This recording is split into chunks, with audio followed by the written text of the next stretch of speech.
Hi welcome to stories of Sheril. നമ്മൾ ഇന്നൊരു ക്രാബിൻ്റെ recipe ആയിട്ടാണ് വന്നിട്ടുള്ളത്.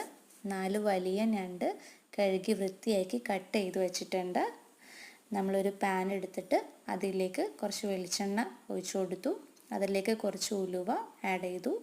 പിന്നെ 3 വലിയ സവാള എടുത്തിട്ട് നമ്മൾ ചെറുതാക്കി കട്ട് ചെയ്തിട്ടാണ് ഇതിലേക്ക് ആഡ് ചെയ്ത് കൊടുക്കുന്നത്. സവാള നന്നായിട്ട് വഴറ്റി കൊടുക്കുക.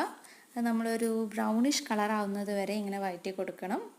അതിനുശേഷം ഒരു മീഡിയം സൈസുള്ള തക്കാളി എടുത്തിട്ട് ചെറുതാക്കി കട്ട് ചെയ്തിട്ട് ഇതിലേക്ക് ആഡ് ചെയ്ത് കൊടുക്കാം. പിന്നെ നമുക്കിതിലേക്ക് വേണ്ടത് ഇഞ്ചി, വെളുത്തുള്ളി, പച്ചമുളക് ചതച്ചത്. അതിലേക്ക് നമുക്ക് കുറച്ച് ജീരകം ആഡ് ചെയ്ത് കൊടുക്കാം. വലിയ ജീരകമാണ്, ഓപ്ഷണലാണ്, വേണ്ടവർക്ക് ചെയ്ത് കൊടുക്കാം. പിന്നെ ഇതിലേക്ക് ഉപ്പ്, മുളക് 2 സ്പൂണാണ് നമ്മളിപ്പോൾ ആഡ് ചെയ്ത് കൊടുക്കുന്നത്.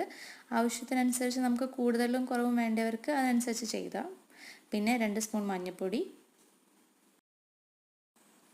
നമ്മളൊരു ടേസ്റ്റിന് നമ്മൾ കുറച്ചൊരു മീറ്റ് മസാല ആഡ് ചെയ്യുന്നുണ്ട്.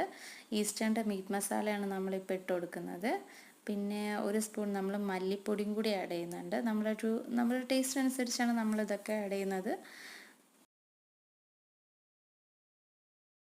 അതിനുശേഷം നന്നായിട്ട് കഴുകി വൃത്തിയാക്കി വെച്ചിരിക്കുന്ന മല്ലിയില, കരിവേപ്പില ഒക്കെ നമ്മൾ ഇതിലേക്ക് ഇട്ട് കൊടുക്കുന്നുണ്ട്. എന്നിട്ട് നന്നായിട്ട് നമുക്കിതൊന്ന് ഇളക്കി കൊടുക്കാം. അതിനുശേഷം നമ്മൾ കഴുകി വൃത്തിയാക്കി വെച്ചിരിക്കുന്ന ഞണ്ട് ഇതിലേക്ക് ഇട്ട് കൊടുത്തിട്ടുണ്ട്. അപ്പോൾ ഇതിൻ്റെ മസാല ഞണ്ടിൽ എല്ലാ ഭാഗത്തും ആവാൻ വേണ്ടിയിട്ട് നമുക്കിത് നന്നായിട്ട് ഇളക്കി കൊടുക്കാവുന്നതാണ്. പിന്നെ നമ്മൾ കുറച്ച് കൂന്തളും കൂടി ഇതിലേക്ക് ആഡ് ചെയ്ത് കൊടുക്കുന്നുണ്ട്. കാരണം ഒരു സീ ഫുഡിൻ്റെ കുറച്ചും കൂടി ഒരു ഒതൻറ്റിക് ടേസ്റ്റ് കിട്ടാൻ വേണ്ടിയിട്ടാണ് നമ്മളിങ്ങനെ ചെയ്തിരിക്കുന്നത്. ഇതിൽ നമ്മൾ തീരെ വെള്ളം ചേർക്കുന്നില്ല, ഡ്രൈ ആയിട്ടാണ് നമ്മളിത് ഉദ്ദേശിക്കുന്നത്. പിന്നെ ഇതിൽ തക്കാളിയുടെ വെള്ളം കുറച്ച് വരും, ഗ്രേവി പോലെ, അല്ലാതെ നമ്മൾ തീരെ വെള്ളം ചേർക്കുന്നില്ല. പിന്നെ നമുക്ക് വേണമെങ്കിൽ ടേസ്റ്റിന് കുറച്ച് കുരുമുളക് ഇതിൻ്റെ മുകളിൽ ഇട്ട് കൊടുക്കാം. ഇതൊക്കെ ഓപ്ഷണലാണ്. എരിവ് പറ്റാത്ത ആൾക്കാർക്ക് അത് കുറച്ച് കുറയ്ക്കാവുന്നതാണ്. കുരുമുളകിൻ്റെ ടേസ്റ്റും കൂടി വരുമ്പോൾ നല്ലൊരു ടേസ്റ്റ് ഉണ്ടാകും. പിന്നെ നമ്മളിത് മൂടി വെക്കുന്നു. ഒരു 20 മിനിറ്റ് നമ്മളിത് മൂടി വെക്കും.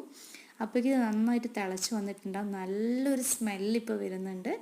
അപ്പോൾ കണ്ടില്ലേ, നിങ്ങൾ തിളച്ച് വരുന്ന കണ്ടില്ലേ? അപ്പോൾ നല്ലൊരു ടേസ്റ്റും നല്ലൊരു മണവും വരുന്നുണ്ട്. വാവ്! ഇനി നമുക്കിത് സെർവ് ചെയ്യാം. നല്ലൊരു അടിപൊളി സീ ഫുഡ് റെസിപ്പിയാണിത്. ക്രാബ് ഫ്രൈ ആണ്. അപ്പോൾ എല്ലാവരും മസ്റ്റ് ട്രൈ ആയിട്ടാണിത്. നല്ല ടേസ്റ്റാണ്. നമുക്ക് പത്തിരിയുടെ കൂടെയോ ചോറിൻ്റെ കൂടെയോ ഒക്കെ ഇത് കഴിക്കാവുന്നതാണ്. വളരെ ടേസ്റ്റിയാണ്. പിന്നെ എല്ലാവർക്കും ഇഷ്ടപ്പെടുന്ന ഒരു റെസിപ്പിയാണ്. എല്ലാവരും ട്രൈ ചെയ്ത് നോക്കുക. Thank you.